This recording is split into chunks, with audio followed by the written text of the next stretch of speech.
I'm Brindarica Bose. I live in Wohlen. I'm an artist, an art lover since my childhood. Since the time my mother gave me my brush and my colors to paint, I've been painting happily. I live in Switzerland for more than 15 years now, and for the last 6 years I have also been teaching in Schule art. I teach children as well.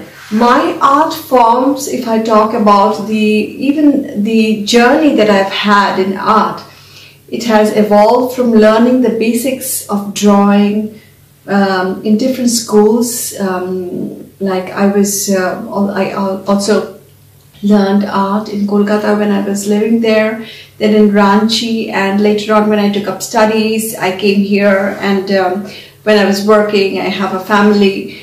I always fell back on art as something that I could rely on, something that I loved doing in my free time, and later on it also became part of my profession. So the way my art has evolved is from drawing to watercolors to pastels, acrylics, abstract a little bit.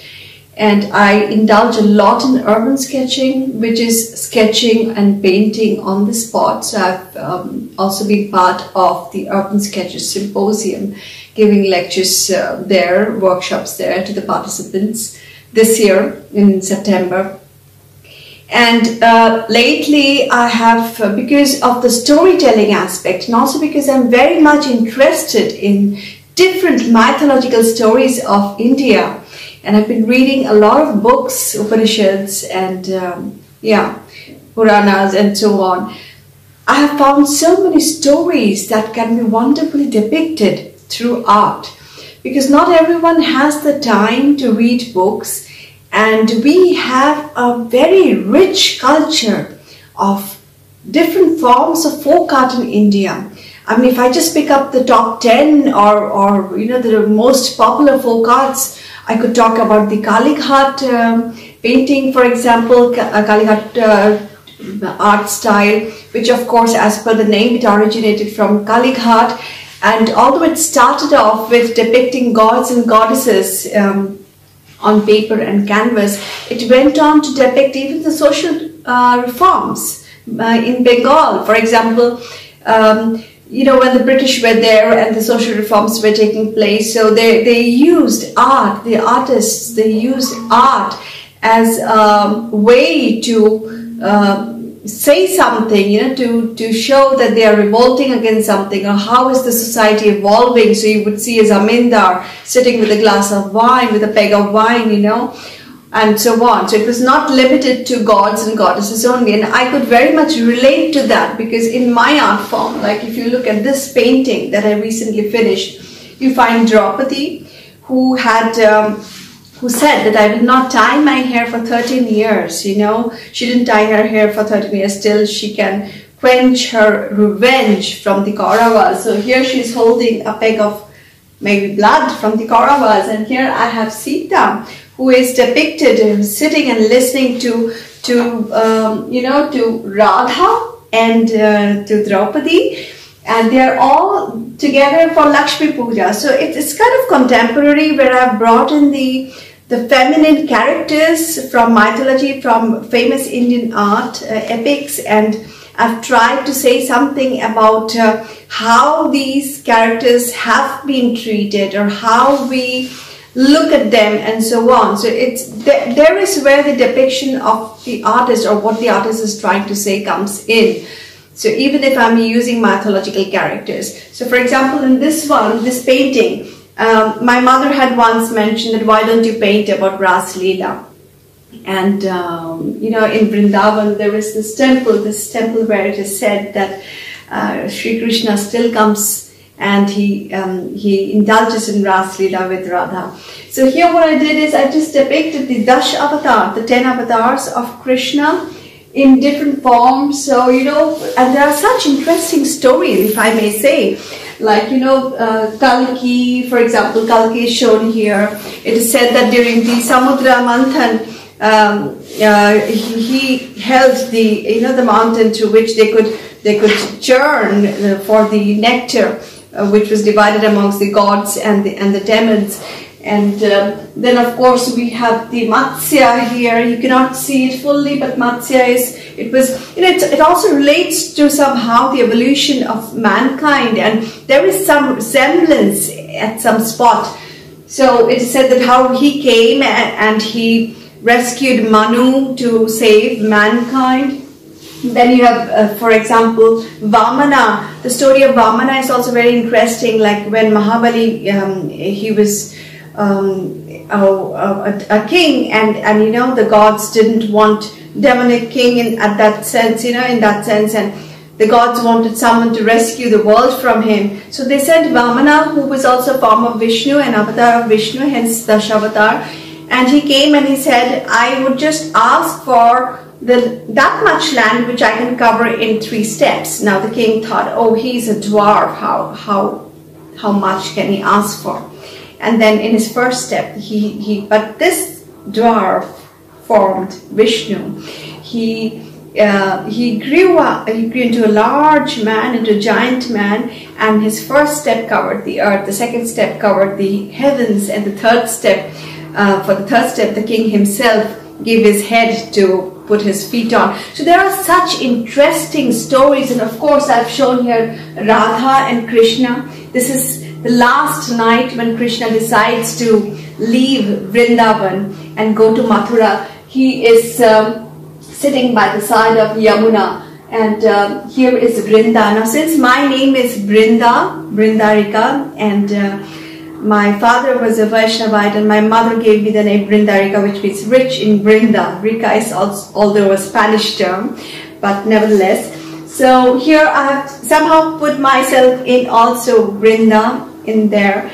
And so, you know, then we have Lakshmi Puja. This one was I drew during Lakshmi Puja. This painting I drew during Saraswati Puja, where I'm showing that Ma Durga, you know, she has 2 daughters, Lakshmi and Saraswati, and she's tying the hair of Saraswati, and for the puja. And this is also a kind of a custom Indian culture, where you tie the daughter's hair during evening, during darkness, and it's also showing somehow, depicting somehow her spirit, Saraswati's spirit, because she depicts knowledge, wisdom, and she's also independent. So she that is how I have portrayed her here, you know, like society is trying to tie her hair, or kind of it's kind of portrayal. And so I would going back to my first subject, which is folk art of India. I think my paintings are also pretty much in the Kalighat painting style, where, you know, I'm using gods and goddesses to depict a social form, or to say something about society. So there are these such interesting forms, folk art forms. For example, of course, Diwali. I have a paper here so that I don't forget any forms of art. For example, the Diwali style that I was just mentioning, it's one of the most ancient style of art, you know, where we always had a black or a dark background, and the motifs, like someone hunting, it's dated almost 2500 BCE. So the motifs were like someone hunting, someone farming, and so on, with white. So you have a dark background, and you have something like a pictogram or a stickman, you know, stickman figures. So the Diwali art is also very, very old, perhaps one of the oldest, and it is found in the Western Ghat. Then of course we have the Rajasthan's Fad style, which is scroll painting with gods and goddesses. And I have lived in Bihar, I've lived in Ranchi, and Madhubani art is a very beautiful form of art which originated from King Janaka's land, Mithila or Bihar, you know. And there also the characters or the figures are very much related to God, and in fact we wouldn't have known about this style until and unless, you know, around the 1930s there was an earthquake, and it was by chance that the British, when they went to the spot where there was this earthquake, they found some broken houses, and at the walls, in the walls, there were these beautiful paintings. And that's when, you know, they got to know about Madhubani art. So these people, indigenous, you know, art form, which survived, and it is still there. People still paint in the villages. So it's also important to say what is the distinction between fine art and folk art. Folk art is generally by indigenous people, native people from a village. It's rather simple to decipher in that sense, because you have very clear lines and figures, very much related to gods and goddesses, or a story, a mythological story. It's richly based in Indian mythology, Ramayana, Mahabharata, and our epics. And of course, fine arts is different. It is, you know, it's completely a different genre. So folk art is often done by village women and using organic colors. It used to be painted mostly by organic colors like organic dyes and so on.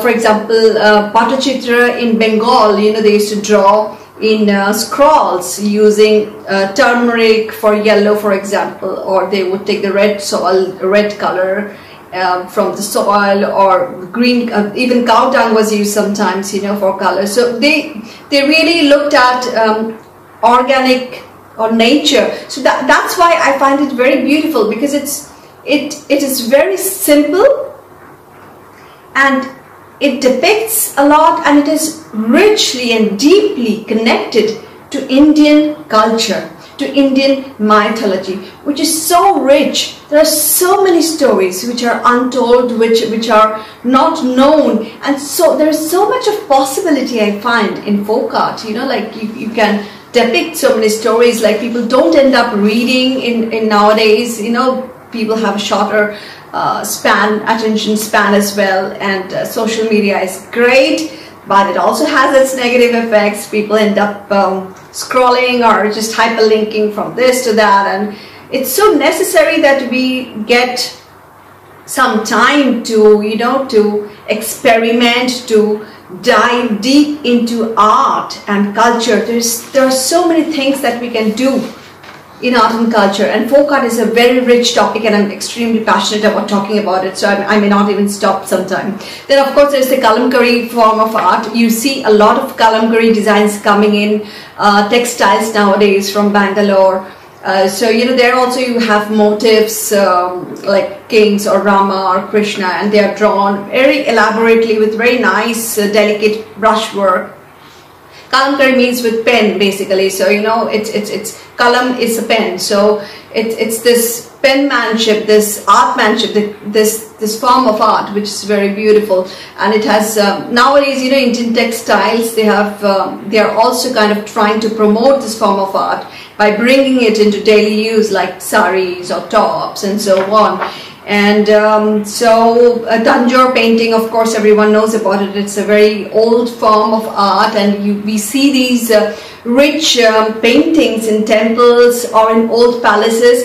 The difference in Tanjore painting is it's rich in the sense that it really has a gold foil, a gold shimmer to it, or gold color is added to it, you know, showing the richness also of the kingdom. And so there are these amongst folk art, you see these various forms and differentiations that I just mentioned now, and yeah, so it's a product from an indigenous culture, and it's very interesting. So folk art is one genre that I'm very much interested in, and I really would love to explore more if I get the time. And I think more and more artists, they should take up this topic and try to explore, read more. And all my paintings are original, based on my original thoughts and my ideas, which means I don't copy from any motive.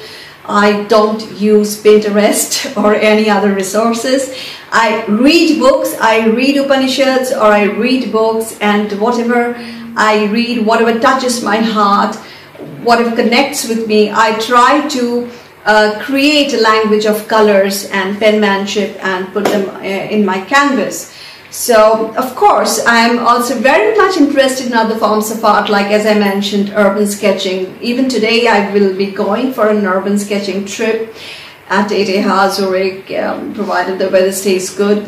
and I love oil painting. For example, here on this side you see a small painting with a white frame. I painted that when my son, youngest son, was still a child, and I had to stay awake till midnight. So it's a still life with oil colors. And you have a book, Unaccustomed Earth by Jhumpal Aheri, a cup of tea, a watch which is showing 10 minutes past 12. So I love still lifes in oil colors. I love watercolors, and that is what I also love teaching very much, because watercolor has this transparent quality. It has this soul connection. It helps you heal somewhere, connect to yourself, meditate, concentrate, and yeah, it is so relieving. And especially during the pandemic, when a lot of people have they stayed indoors, it becomes challenging. It becomes mental health is also a topic, and I think art is something which helps us grow, which helps us nurture. Now, coming back to growth and nurturing, I would very much like to mention about a project that I am doing with Robin Hood Academy in Ranchi. It's a wonderful, I have a wonderful set of young students. Surbhi, I would mention her name, and her team. They connect me with street children, say about 60 children, and I give online classes to them every weekend where I'm teaching them art. Simple things, like last time in the last class we tried to draw Diwali. Once after my visit to Arles in France, which is where Van Gogh lived, and I had a motive. We all drew sunflowers, for example. So nurturing art, giving back art to the society is so important. They don't have colors, so I just send them colors, and it is so amazing to see the results they have produced.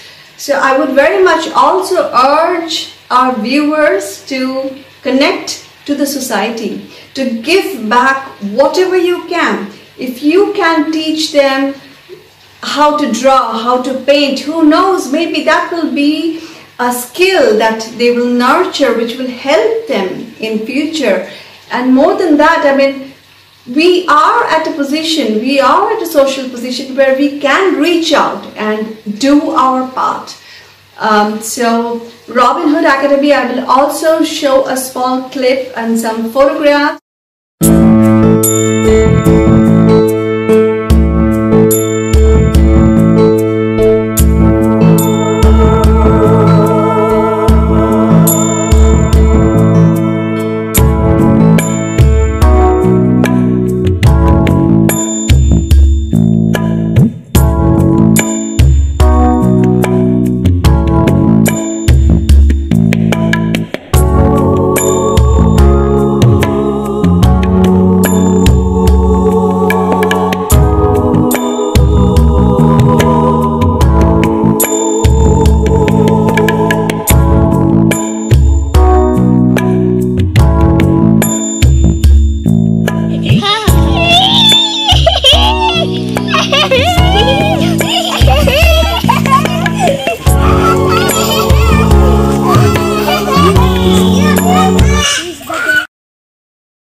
And I will also show you some of my other paintings. You can have a look, you can contact me if you want some art form, if you want to learn about something. Thank you very much. Thank you very much. I wish you all a happy Diwali. Namaste. Brindarica Bose.